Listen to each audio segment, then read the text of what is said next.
Good evening, everyone, and thank you so much for joining us today on this wonderful Thursday evening. I can see quite a few of you who have started trickling in. So, very quickly, before I get started and go into the depths of the session today, in the chat window, if you could let us know which city you're dialing in from. We really want to know where our participants are coming in from today. And yeah, would like to know more about you, which city you're dialing in from, what you want to know. So, my name is Sabahat. I'm dialing in from Mumbai.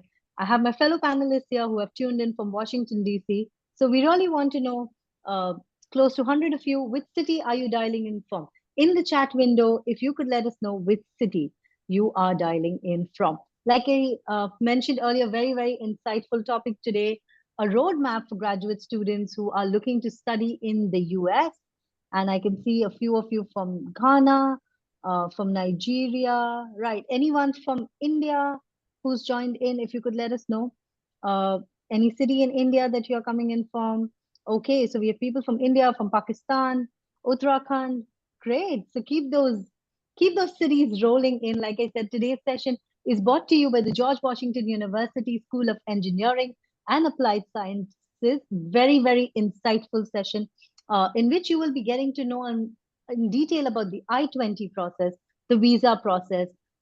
As an international student, when you get to the US, how can you sort of adjust to the cultural environment there, the academic environment there? How can you make sure that you're very well prepared for your transition in terms of your travel, your pre-departure steps, etc., and a lot more? And of course, you get a chance to connect with some of the wonderful folks here from GWCs as well as a current student. So, for those of you who are just tuning in, as I mentioned, the session is brought to you by the George Washington University School of Engineering and Applied Sciences, located, as the name suggests, in the heart of Washington, D.C. It provides a lot of engineering programs for masters, for doctoral, and it fosters an interdisciplinary and impact-driven approach to teaching, research, and innovation. A very quick introduction to the panel. As I said, my name is Sabahat Herzog. I'm the Associate Director at Seed Global Education. We're a UK headquartered company facilitating interactions between top global universities like the one that we have here today and prospective students like yourself, giving you a chance to connect with the people at these institutes, giving you a chance to make informed choices about your higher education and career plans. Joining me on the panel today is Brittany, who is the Executive Director of Graduate Studies and International Programs at GWCs.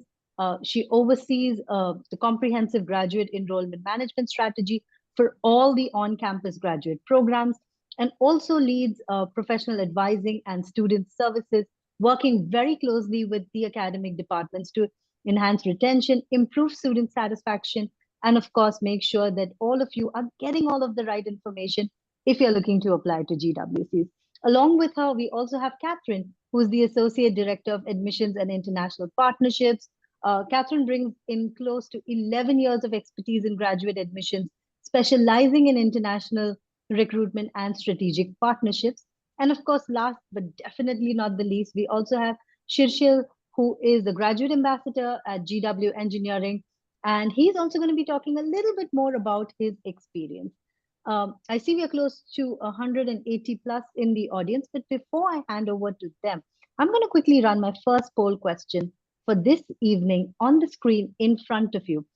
To all of you who are looking to study in the US and are attending this session today, what is your biggest concern when it comes to studying in the US? Is it the visa process?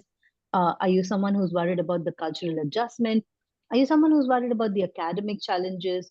Financial concerns is something which is on your mind, or is it something else? So very quickly, on the screen in front of you, to all 200 plus of you, if you could let us know what is your biggest concern about studying in the US.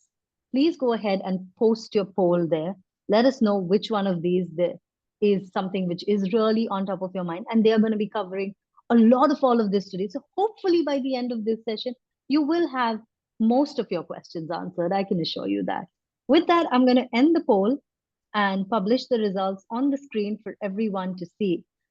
So 58% of the audience present here today are people who have financial concerns, closely followed by the visa process and other things. So thank you so much, everyone, for sharing and posting your polls. While the session is going on, I would highly request If you have any questions, to keep posting them in the Q&A chat box. We will be taking up all the questions at the end of the presentation.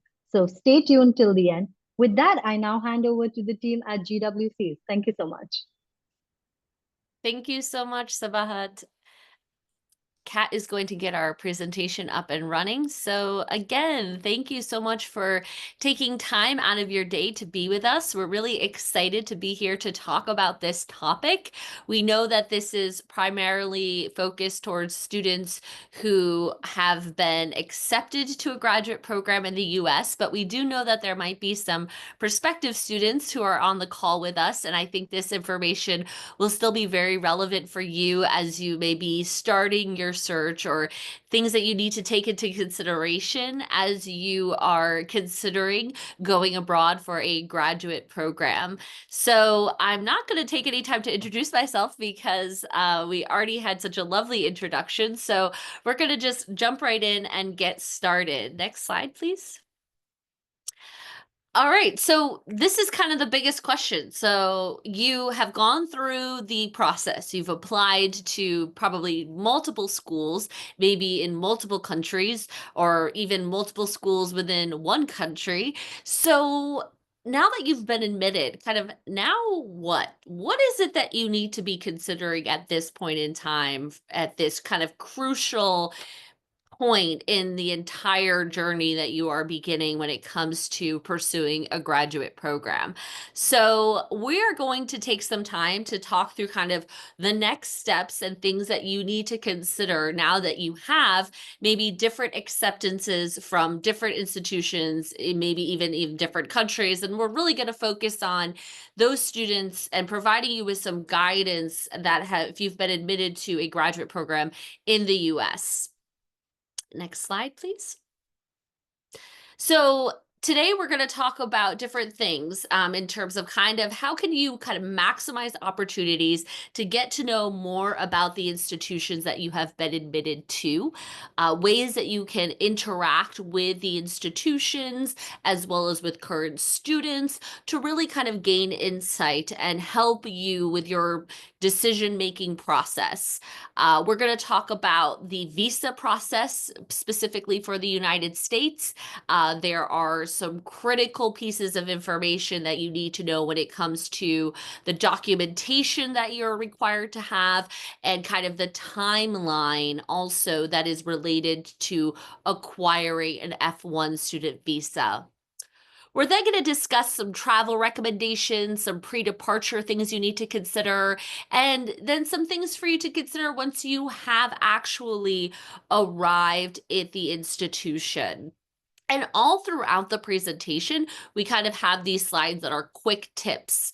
And so we're hoping that these kind of quick tips, you'll be able to take those small pieces of information back with you and be able to implement some of those quick tips as you continue on this journey.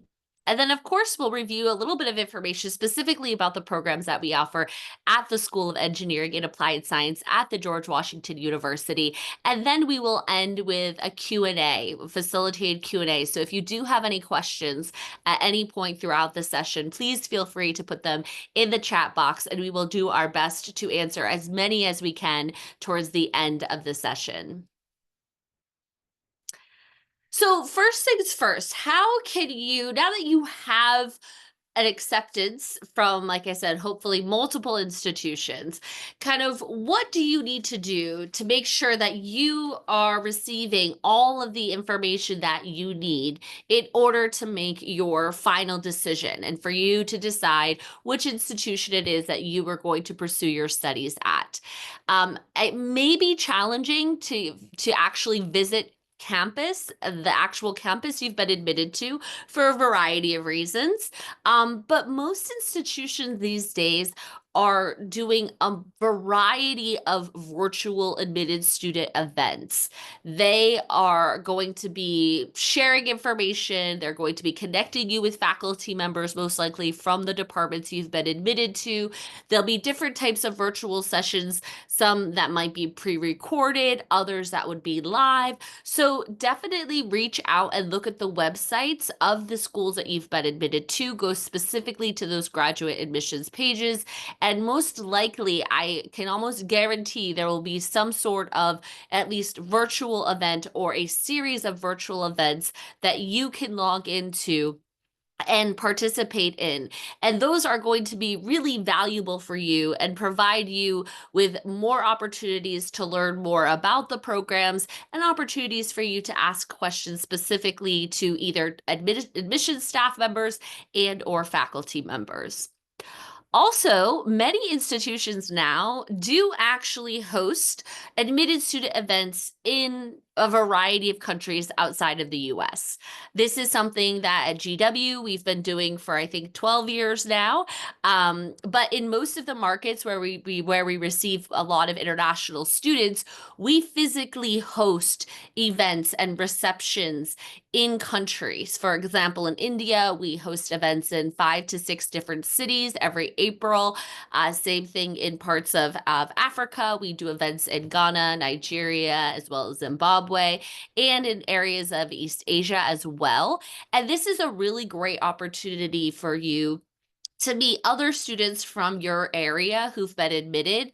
It's an opportunity for you to speak in person with the representatives from the institution. Many times they have other administrators as well as maybe some of the leadership or faculty members who attend those events.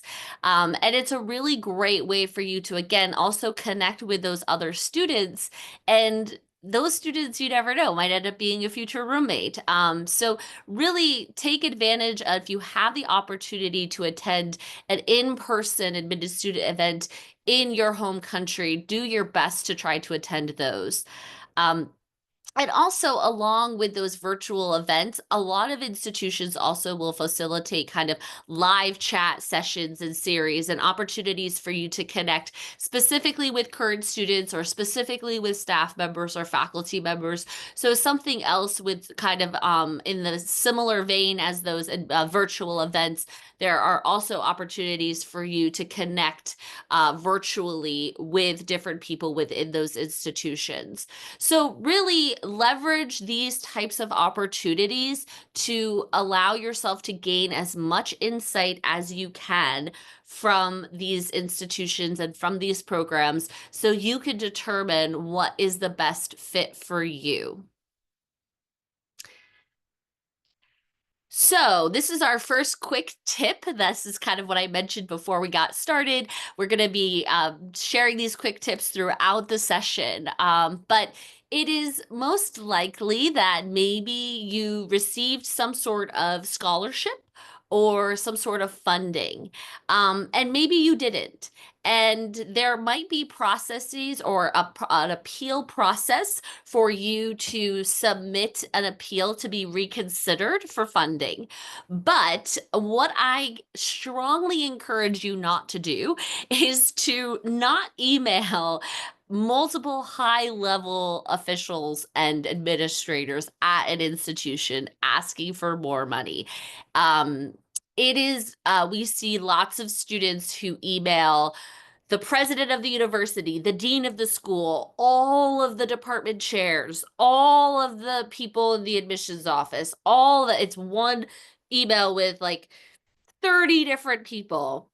That is definitely not a way that you will get a response, or not a way to kind of help incentivize them if there is an appeal process for them to reconsider you for a scholarship.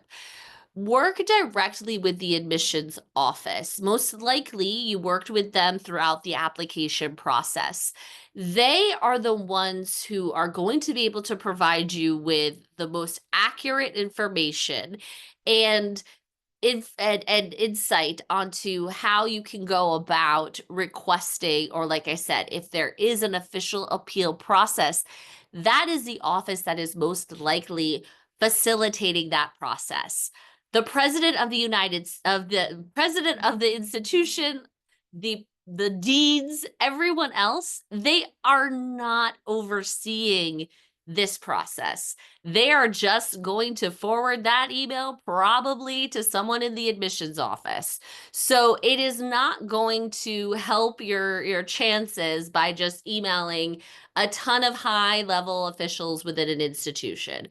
Really just focus on working with the admissions office you already have and asking them for more guidance about this topic. Next. So the I-20 form process is unique to the United States. The Form I-20 is the document that any student needs in order to actually apply and receive a student visa interview. So the I-20 form is crucial, and in order to receive that form, you must provide the institution you've been admitted to with certain types of information and materials that they, after receiving those materials, the institution will complete the Form I-20 and you will receive it via email. It is possible to receive multiple I-20 forms from multiple institutions, but we really strongly encourage students to enter the US using the I-20 form from the institution that you are registered and enrolled in. So some of the main pieces of material you need to submit in order to receive an I-20 is first and foremost a copy of the biographic page of your passport. Make sure it's a very clear copy, and also make sure your passport is valid. Your passport needs to be valid, ideally for the entire duration and post the duration of your degree program. But you will not be surprised at how many students don't realize that their passport might expire in a year or two from now. And so really make sure that your passport is valid. You will also have to show financial documentation, and you need to show to the institution how do you plan on financing your studies. And there's a variety of documents that you can submit. There's a variety of ways that you can be sponsored. Most students tend to be sponsored by a family member. It's typically your parents. And depending on who your sponsor is, might determine how much funding you'll need to show. If you are, for example, sponsoring yourself and all of the money that you plan to use for your studies is in your personal bank account, many institutions will require you to have enough money in your bank account to cover the entire duration of your program. Whereas if you are being sponsored by a family member, say for instance, your mother or your father, you might only be required to show funding for 1 year. So it's very important that you understand what that minimum amount of funding is required and what are the differences in terms of the amount you would need to show based on how you are funding your actual graduate studies. And also, you can consider taking out educational or student loans. We know there are many providers in countries outside of the United States who also offer loans for students, and there are institutions will typically have guidelines for how students will show that they are utilizing an educational loan or a student loan towards their funding their graduate education. So it's important that you actually pay attention to the information if you are planning on utilizing an educational loan. There's also typically another document that you need to complete. We call it at GW the visa request form. It's just a one-page front and back document that you list kind of where you currently are located, answer a couple of questions. And also, if you do plan on bringing any dependents, if you have a spouse or if you have children, those are the only dependents that are allowed to be considered for an F2 visa. You will have to show additional funding to cover the expenses for a dependent as well. So that is some additional information that you'll have to ask the institution about and understand what that additional cost will be. Next slide, please. All right, and another quick tip time. So really, it's really important that you pay attention to the deadlines the institutions have for submitting the documents you need in order for your I-20 form to be created.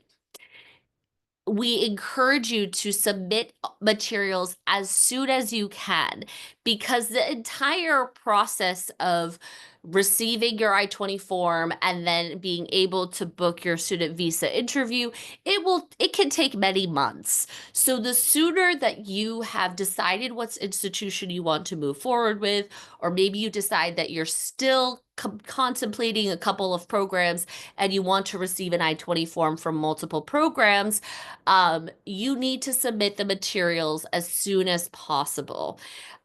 There is going to be most likely emails that you will receive that will have deadlines, they'll have links to all of the documents that you need to complete. They'll tell you how you can submit those documents, if they need to be uploaded directly in the application portal or if they can be emailed. And make sure that you are regularly checking the email address that you used when you applied to those institutions. And this is really crucial because, as much as we know that people do not really read emails these days, email is still the best way for us to communicate with incoming students, specifically about the I-20 form process. And then you will receive your I-20 form via email at the end of the process. So you need to be consistently monitoring that email inbox that you have used, and make sure that none of those emails are going into your spam folder. Make sure that you are kind of actively communicating with those institutions and that you know the deadlines for when you need to submit the documents, because there will be a certain point that an institution will no longer be accepting documents. Next slide, please. So then, after you've received your I-20 form, you will go on and pay your CVIS fee, and that is a fee that the U.S. government requires everyone to pay. And then you'll have access to book a visa appointment, hopefully in the closest or nearest the nearest embassy or consulate. And we do know that it is feasible, if there is no availability in the consulate that's closer to you, you can make an appointment in consulates in outside of your home country if that is easier. So you're not bound to making an appointment within your home country, because we know that the availability of appointments may be varying drastically. And then you need to take time to prepare for your student visa interview. You need to be able to share with the consular official how it is that you will be financing your education, why it is that you want to study at that particular institution. And you need to do this in a way, and also do it in not a lot of time, because I believe the average visa appointment interview lasts about 3 minutes. So you don't really have a lot of time to explain a long story to them as to how it is that you decided that you wanted to apply to and you were admitted to the George Washington University.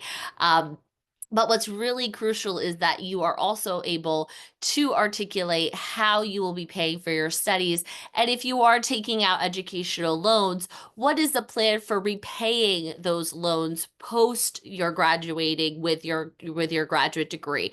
That is really critical information that students need to be able to share with the consular official at their visa interview. Next slide.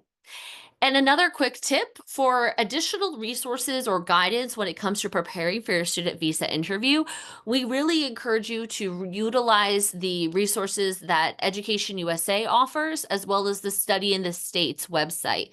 There is a lot of guidance and resources and kind of step-by-step instructions that are on their websites or within the different Education USA centers that are located in all of the countries. In most countries outside of the US, there is at least one, if not more, centers or Education USA offices. So they also provide a lot of really great guidance for students who are getting ready or preparing for your visa interview. So we strongly encourage you, if you haven't already reached out to them in your search as you were applying to institutions, definitely utilize the Education USA resources as you prepare for your student visa interview. Next slide.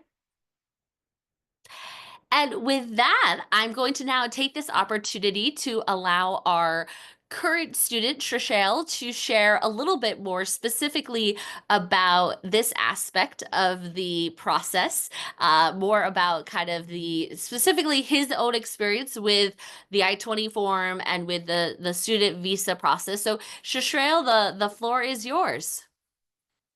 Yeah, am I audible? Yeah, thank you. So hi guys, my name is Shrishal Ravi Terni, and I was also like a student like you 2 years before.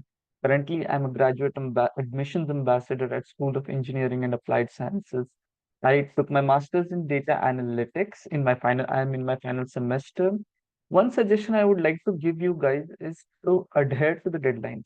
So one problem, not a problem, but yeah, it was my mistake. I would like to narrate a small story. So during my I-20 process, I had received admits from many universities. I delayed my decision-making process. Hence, I received my I-20 a bit late. When I received my I-20, I took a visa slot which was at the end of July. After that, I received my passport a few weeks later after my visa interview. Even had the delay been more 2 to 3 days, I would miss to board my flight to USA. So suggestion I would like to give you guys is please adhere to the deadline. It's a very important project. Thank you. Okay, thank you so much, Rochelle. We'll come back to you a little later to ask about some of your other experiences. But now we're going to talk and transition a little bit more to think about what things you need to be thinking about in advance about once you arrive in the United States. Some advice we have about what you're going to do, how to culturally adjust, things of that nature. So the first thing to do is once you're planning on traveling to wherever you've been admitted, whatever school you've chosen to enroll in, you have to make sure that you've secured your housing prior to arrival. So some schools might be able to offer on-campus graduate housing. Others might not, but they'll definitely have resources that you can use to identify potential neighborhoods, reputable apartment buildings, places to find roommates, and things like that. Having that plan for once you arrive on campus to already know where you're going to be living, or at least having temporary housing for the first few weeks of the semester, is going to be really vital to making sure that you are able to get started right away and be secure in where you're staying. The other thing we always recommend is that, especially if you're coming to a big city or anything of that sort, making sure that you learn the public transportation system ahead of time. Knowing what line the school will be on, what bus system you might be using. Things like that are going to help you so that once you actually land in that country, you're going to be a little bit more confident navigating that public transportation system as a new person in this city. And it's definitely something that I've had to experience. I moved around a lot as a kid and came to the States for the first time to go to college. And so I know what that was like. And so, especially as well, when you're thinking about where to secure that housing, looking at how it fits into that public transportation system. Is this a place that you can live and easily navigate around the city, navigate to your campus, things like that? That's going to help you really in figuring out what's going to be the best part for you. And then another thing that we always recommend, especially during the actual physical time that you're traveling, when you're in transit on those flights, is making sure that you have copies of any important documents. Making sure you have a scanned copy of your I-20, of your credit cards, of your passport identification page, so that if anything does happen, you lose your bag, anything drastic in that regard, you physically have those copies on your phone, or in another file in your checked baggage or anything of that sort, so that you have access to that information to help you if needed. So that's definitely going to be a big tip. It's one that I use all the time these days when I travel for work. I've got copies of all of those placed in different locations just in case.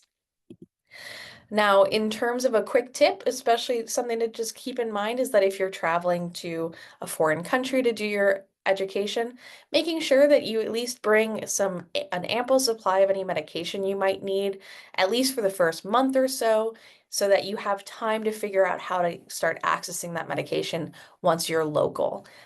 So having an extra supply in case there are any issues, making sure that you have access to a surplus so that you have that backup just in case it takes a little while to start getting those prescriptions filled in the United States or whatever country you end up studying in. And then, of course, the other thing to think about preparing for life specifically in the US, like we were talking about with those admitted student events, is there are other ways for you to connect with current students or communities on campus prior to your arrival. And that will really help you to start building your social community even before you arrive on campus, but then you can strengthen it once you're here. So finding out about any opportunities to chat directly with a current student, to join community chats or anything like that, to be able to make those friendships, start building them while you're still in your home country, and then make plans to meet up once you're on campus together. Figuring out, especially in those first few days when you're in the United States or wherever, figuring out how to actually get to campus prior to that start of classes so that you're not totally lost trying to navigate your campus on that first day when you're in a time crunch. I have definitely been in that situation as a student where I didn't think to plan ahead and then realized I did not know where my campus building was to attend classes. Strongly recommend practicing that first transit by yourself so that you know what it is ahead of time. And then when you are planning that housing, when you are finding your roommates and everything of that sort, talking to your roommates and making agreements about what's going to be expected of all of you living together. How are you going to share chores? What items are you going to be bringing? Are you responsible for bringing the TV and someone else is responsible for bringing the microwave or anything of that sort? That's going to be a great way to make sure that you really do have a safe and comfortable living environment that you're going to thrive in once you're on campus in the United States. So having those plans ahead of time, knowing that you guys agree, okay, between 10 p.m. and 7 a.m., that's quiet hours. We're not going to throw ragers. Things like that are going to really help you to make sure that you guys are all in agreement right from the start. And then, of course, you have to think about graduate school. The most important thing is going to be your academic success. So making sure before you're on campus, right at the start of your semester, you're really understanding and doing your research to have a better sense of the requirements for your program. Do you need to do a thesis? Do you need to do a capstone? What courses are you going to need to take during your program to make sure that you fulfill the requirements to graduate? Every university, no matter where you apply or enroll, is going to offer orientation sessions. Sometimes it'll be multiple orientation sessions. At GW, we have specific ones for our graduate programs, and then our International Services Office also has an orientation to make sure that you know all the logistics about being an international student in the US. So attending those orientations will help you to be best prepared. And then connecting with that International Services Office or Office of International Programs or whatever name they have on the campus you attend so that you understand how to maintain your legal standing while in the US. You understand when you need to go to them for additional support. And then, of course, always making sure that you are reaching out to your faculty or professional advisor. If you're struggling, if you have any questions, they're going to be the people who are really there to help support you as you navigate this journey. They're going to be there to ensure that you are thriving as a graduate student. And if you ever need that additional help, that is why they're there. They are here to help you. So understanding who your advisors are. Some schools you might only have a professor as your advisor for faculty for academic guidance. At GW specifically, we have, along with your faculty advisor, you'll also have a professional advisor, someone in my office, who's there to really help you with the logistics of being a graduate student. But that's ways to make sure that you're getting that additional support that you need. And a big thing to think about once you're in the United States and graduate school anywhere is to really be prepared to manage your time appropriately. At the graduate level, there's going to be a lot less structure when it comes to what you're doing during the day. Typically, classes will be meeting only once a week. They'll be meeting late in the afternoon or the evening. So you're going to have a lot more free time, which you might think means it's going to be really easy to get homework done and things like that. But sometimes, especially if you're prone to procrastination like me, you might find that you need to create structure for yourself. You need to create to-do lists. You need to really have a better plan of how you're going to be spending that time. So strongly encourage you to look up some time management tips, start thinking about how you're going to prepare for that time. And then of course, especially if you're planning on going to graduate school, especially in the United States, considering what your future opportunities will look like, especially when it comes to careers and work experience. So any university you're going to attend will offer career services to support students in their efforts during their studies. They're going to be there to help you with your resume building, interview prep, things of that sort. But as international students, it's good to be aware of when and where you are allowed to work. So as an international student on the F1 visa, when you receive that visa, that means you and the US government are entering into an agreement that your main purpose for being in the US is to be a student. So that usually means that during the first year of your program, you're actually not going to be allowed to work off campus. You can get an on-campus job at the library or the gym or something like that, but you won't be able to do an internship until you've completed at least 1 year of studies. And then you get access to CPT, curricular practical training. That's what allows you to do an internship or work off campus in person at a company and get hands-on experience.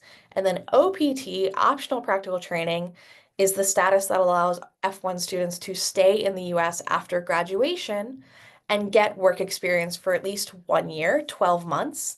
And then some students in select STEM programs qualify to actually stay in the US for an additional 24 months on top of that first 12 months. So for a total of 3 years, getting work experience in their field still on a student visa before they ever have to talk to an employer about sponsoring their work visa or returning home or moving to Germany or anything else of that nature. And at GW Engineering, all of our programs qualify as STEM designated. So our students do have that option to stay in the US for up to 3 years beyond graduation. And I know Shoshale, as one of our students, has actually gotten the chance to do an internship off campus. And obviously, he's been working in with our office as a graduate ambassador. So Shoshale, if you want to take a moment or two to talk about that experience and why you enjoyed it and why you chose to pursue it, that'd be great. Yeah, thank you, Kat. Yeah, so I would like to share an internship experience which I did in the summer of 2024. I applied through Handshake, and I would like to take a moment to thank the William Scott Career Services Center, which is the career services center of the School of Engineering. They helped me tailor my resume, they helped me build my LinkedIn profile, and then after that, I applied through the Handshake portal and I got an internship from GBCS. After I got the internship, they asked me to build Power BI dashboards on sales, account, inventory, and the purchase data. It was a remote internship which extended for 3 months. Thank you. That's a small experience I would like to share. Yeah, thank you, Shoshale. And he'll be here to answer some questions at the end of the Q&A. But now I wanted to transition quickly just to talk a little bit about GW in general and the School of Engineering itself. So George Washington University, which you've been seeing photos of our campus throughout this presentation, is located, like Sabah had said, in Washington, D.C., which is the capital of the United States. We were founded in 1821 by an act of Congress, and we're made up of 3 campuses. So our main campus, and where Brittany and I are speaking to you from today, is in the neighborhood of Foggy Bottom. That's right downtown. We're about 5 blocks away from the National Mall, and the White House, 2 blocks away from the World Bank and the IMF and other large international organizations. And then we also have a research center out in Virginia and a residential campus area in Georgetown, and we have shuttles that go between all 3 of those campuses. The university itself is made up of 14 colleges and schools, like the School of Business, the School of Columbian College of Arts and Sciences, and so much more, including the School of Engineering and Applied Science. And the university itself is unique in that we are actually predominantly a graduate institution. So we have the majority of our students, about 15,000, are studying at the master's and PhD level, compared to about 10,000 studying at the undergraduate bachelor's level.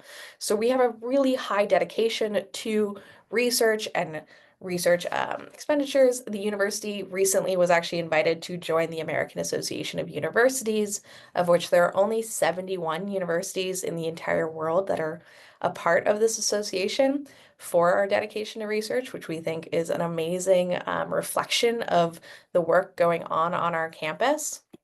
Specifically at the School of Engineering and Applied Science, we're a relatively smaller school, so we have about 1,100 students studying at the graduate level within the School of Engineering, spread across 11 different fields of study through 6 academic departments.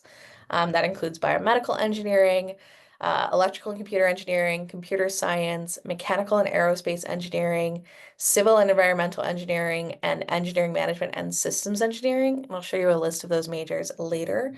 And we have over 80 tenured and tenure track faculty members. And one of the great things about what Brittany was talking about earlier in terms of attending those admitted student events and things is that you'll actually get the chance to get to know some of the faculty before you arrive on campus. If you attend things like that or go to virtual sessions. So for example, at GW, we're having a virtual webinar for admitted students in about a week or two, where we're going to have faculty from every department. At the end of the month, I'm going to be traveling through parts of Africa with Dr. Shitu, who you can see in this photo from the EMSE department, and Brittany will be in India with some of our other faculty. So those opportunities to engage with faculty beforehand are always going to be great when you're thinking about what schools you want to enroll in and what that beyond acceptance roadmap looks like. Now, for the School of Engineering, our main hub, and again, where Britt and I are talking to you from today, is the Science and Engineering Hall. This is a Gold LEED certified building right in that Foggy Bottom neighborhood, right across the street from the Foggy Bottom Metro stop, which makes it super convenient for students to commute to our campus or to and from their internships. This is a great building for interdisciplinary research and collaboration. We have a class 100 nanofabrication clean room, high bay with a strong wall and a strong floor, some high resolution imaging suites, and then some of our other hard sciences on campus have other research spaces in this building, including a cancer research institute on the top floor. So there's lots of different collaboration happening, and this is also where we have the majority of our classes and our administrative offices. Our career services is based here, and it's also got a lot of great spaces for students to just spend time with each other, work on their projects together, reserve a space to study, and things of that sort. So if you do come to GW Engineering, this will be your main hub as an engineering student. Now, in terms of our master's programs, you can see a list right here that we offer.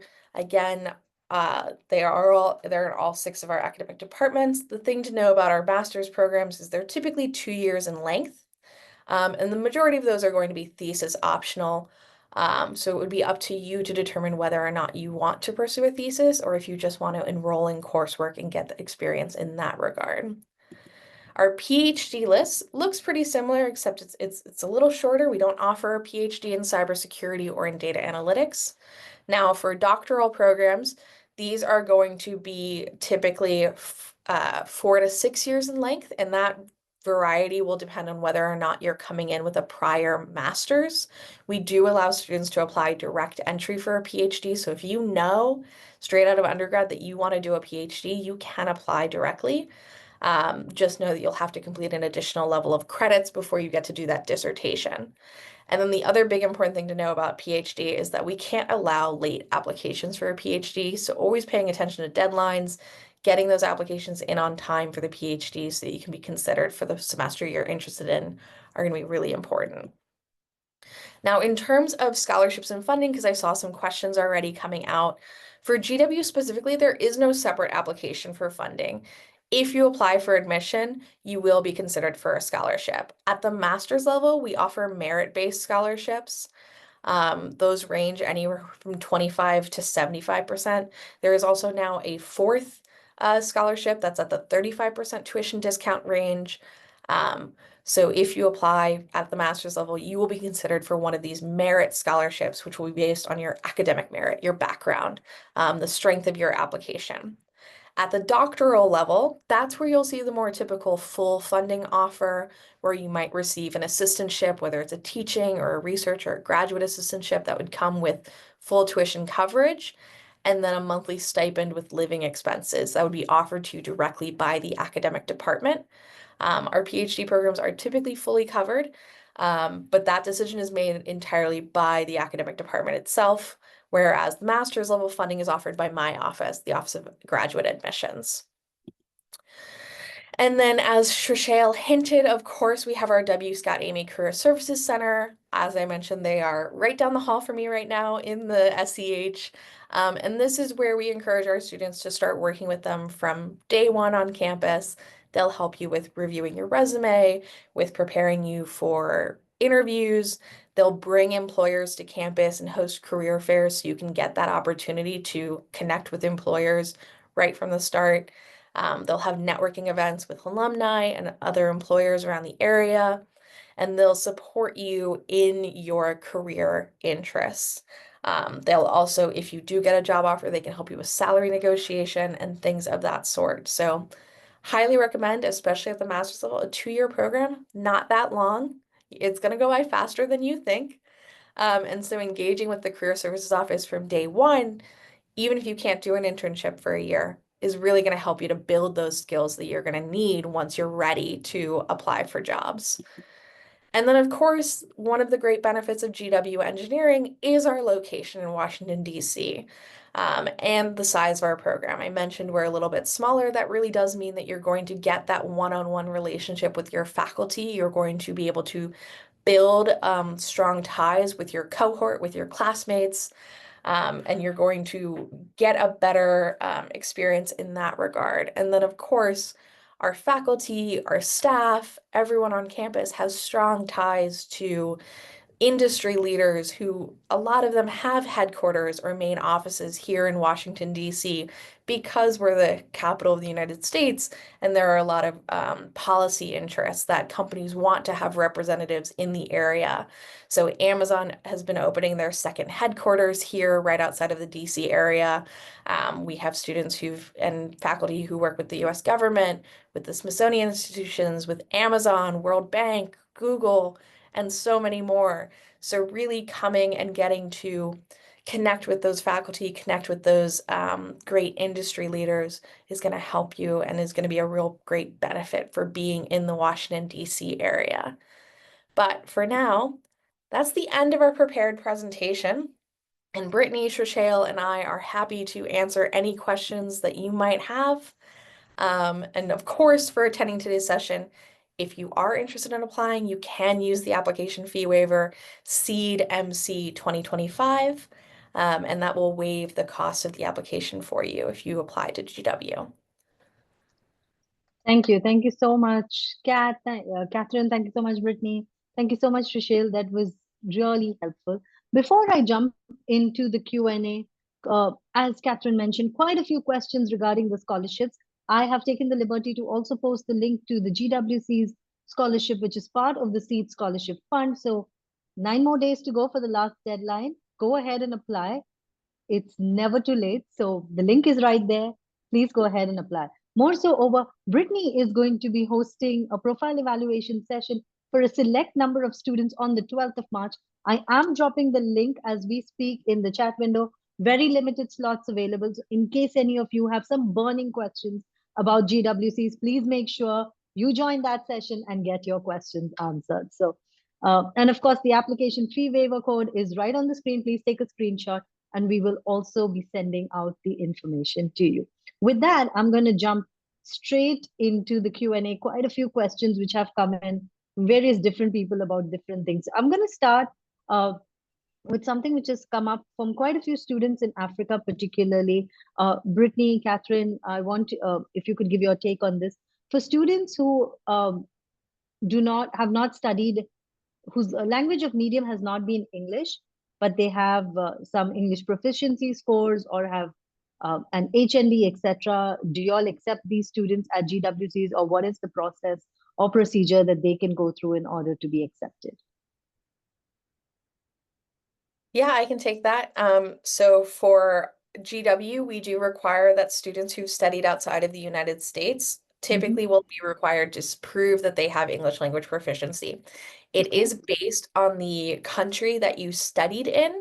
It's not Mm-hmm. based on the language of instruction or anything of that regard. So there are some countries that qualify for an English waiver, and they wouldn't have to submit English language test scores. And then there are other countries that we do require TOEFL, IELTS, Duolingo, things of that sort. That list is readily available on our website, so students can review it. I know that, for example, I believe Nigeria and Ghana, we do not require English language test scores from those countries. We do for students who studied in Nigeria or in India, and other places. So looking at that list before you submit that application, knowing what's going to be required of you is going to be the most helpful thing I can recommend. Thank Yeah, you. and Thank you. I Yeah. just put that link to that webpage in the chat so everyone can see what our English language requirements are. Thank you. Thank you so much, Kat. Thank you so much, Brittany. I'm going to move to my next question now, which is about for international students who are coming on campus once they come, while they are there, and are there any assistantships that are available for these students to take on while they're still studying at GWCs? Can we speak a little bit about that?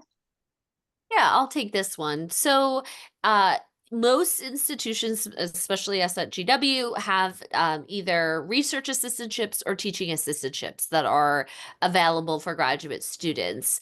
These positions tend to go for incoming students. They tend to be offered to those students who are admitted to our PhD programs. And that is common across the US. It's not to say, though, that once a student has started, especially a master's level student, they're not necessarily eligible for those opportunities. I Mhm. always encourage students, once you've started studying at the institution, say, for example, you've taken a class, you've done really well in that class, you've built a good relationship with a faculty member, they may be teaching that class the next semester or next year, or teaching a different level of that similar class to bachelor's Yeah. degree students. Um, After you've kind of built that relationship with them and they've seen that you're very successful in the class, it is possible for them to reach out and offer assistantships, a TA position or something to current students. So it's Right. not to say if you did not receive one of those types of funding offers as an incoming student, you would not be eligible for them. But a lot of that type of funding is coming directly from the faculty members in the academic Mhm. departments. And if it is research oriented, that will that the faculty member is the one who will be facilitating identifying students to fill those positions that are research oriented. And then each department has a different number of teaching assistantships that they offer every year. But again, those are facilitated by the faculty members in the department. Those are not something that the office that Kat and I work in, we do not oversee those types of offers. Right. So hence why, and that is common for most US institutions, Right. that type of funding is being allocated directly by the different academic departments. Great. Thank you so much, Brittany.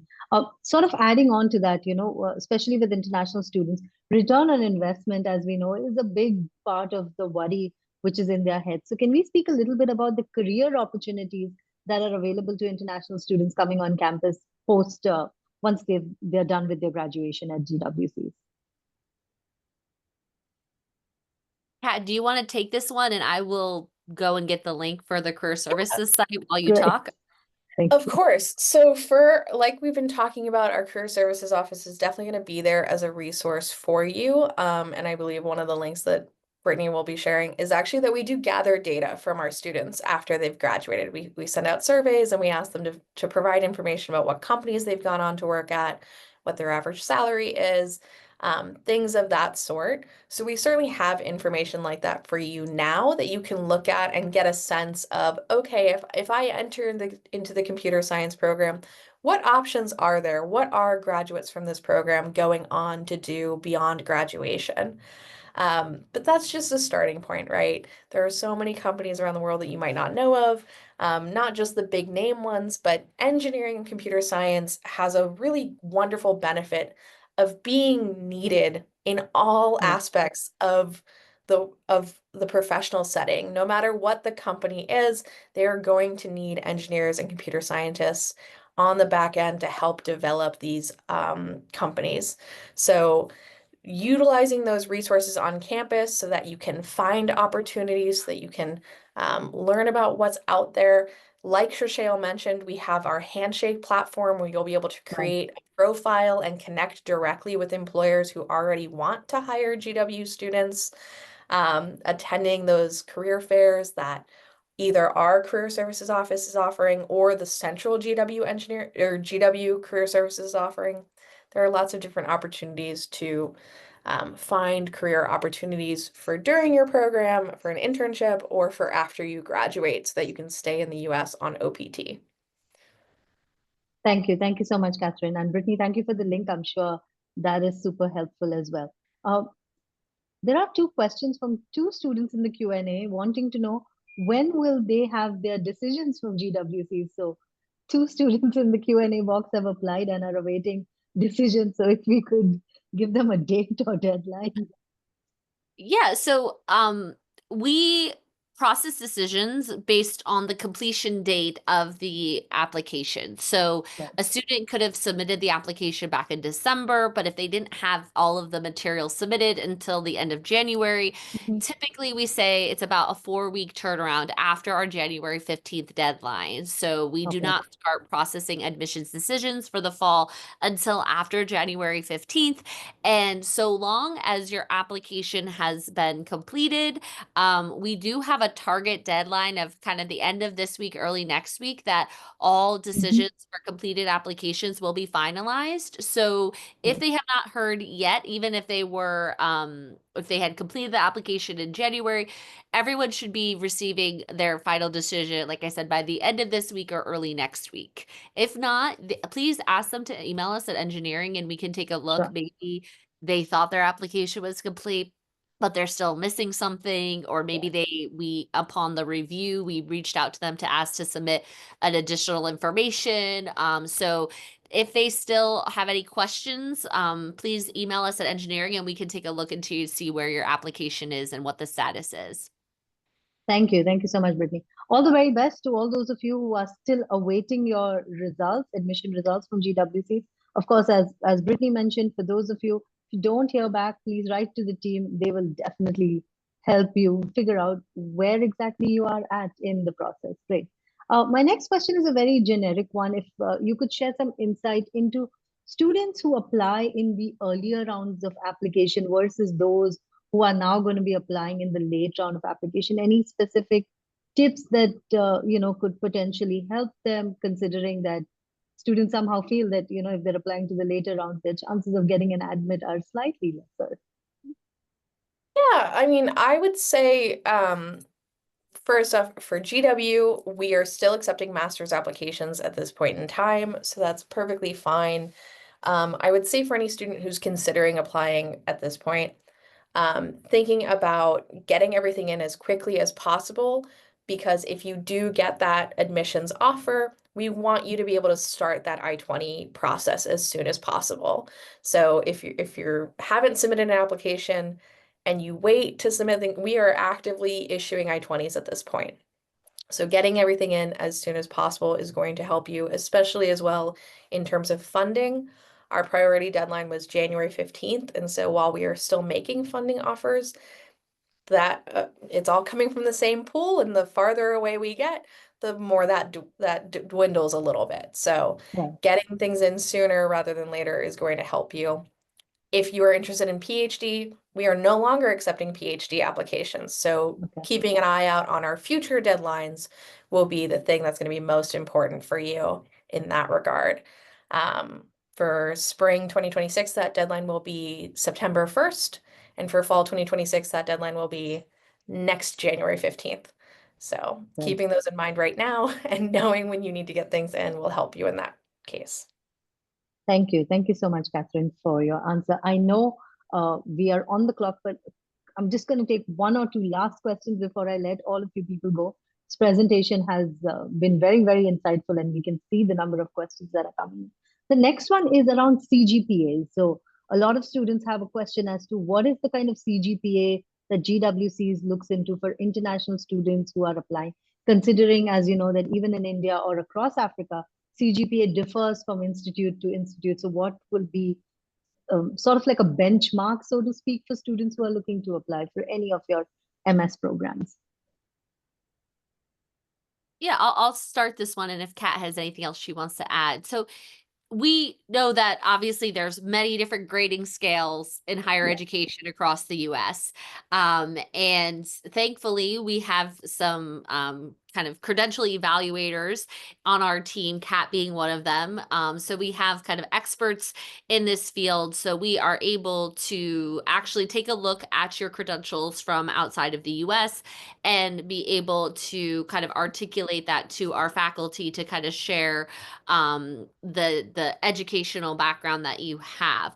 So I will say, kind of generally speaking, we have different, there is no kind of hard set minimum that we have. Mm-hmm.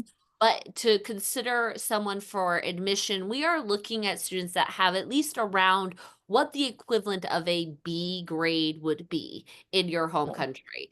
And there's probably lots of ways that you can figure out what that might be if you're on a 10-point scale or if you have another 100-point scale.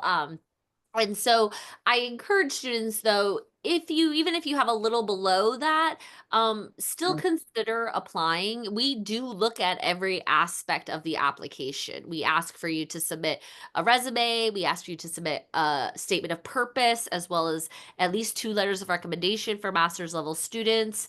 And we do also know that there can be times in a student's kind of academic journey where maybe you had a rough semester or a rough year. Maybe there were some health issues you were dealing with or some family issues that you were dealing with. And so we do understand sometimes that there might be a dip in a CGPA given something like this happening.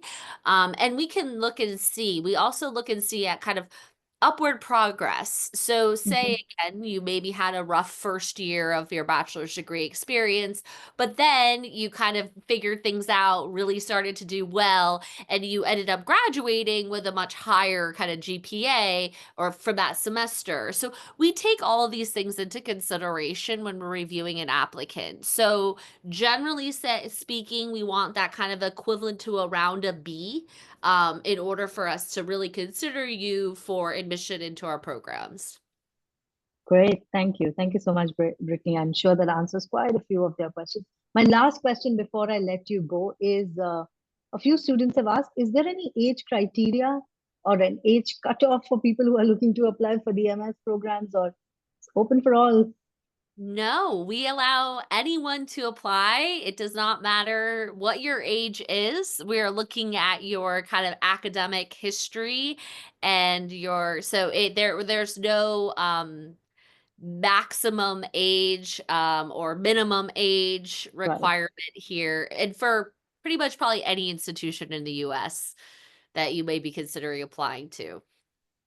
Yeah, we Thank have you. Thank you. students straight out of undergrad who are babies, 21, 22 Yeah. years old, which I'm sure some of Yes. you are.